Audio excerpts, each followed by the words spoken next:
想你幫我睇下部電話啊！嚇，又整電話？呢度唔係數碼記丁喎，唔識幫你整電話㗎。唔係整電話，我想你幫我睇下我同部電話襯唔襯啫嘛。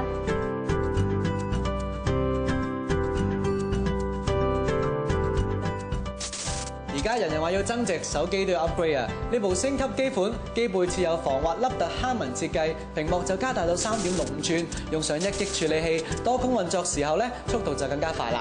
我就中意佢內置記憶體有4G 咁大，仲可以支援最多32G 記憶卡，無論睇片、上網都一樣咁得心應手，仲有黑色同白色。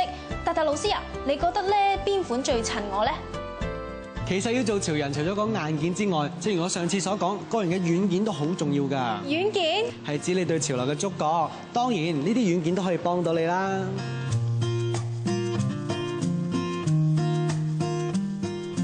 要增進對潮流嘅敏感度，首先要多啲留意人哋嘅時裝心得。時裝達人通常都會自拍記錄低每一日嘅打扮。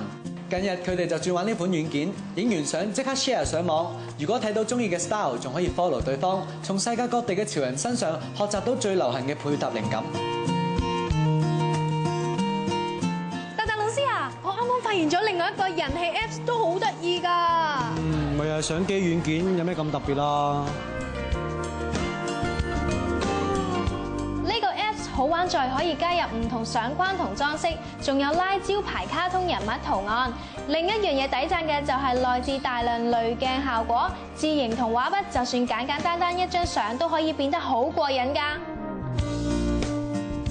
達達老師啊，我想問咧，又問咁煩㗎？唔係咧，你覺得我呢個造型點啫？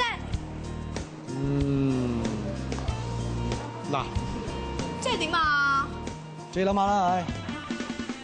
如果你哋都有自 in 自好玩嘅潮流資訊，快啲 share 上嚟 Facebook，等我哋一齊 like 下先啦！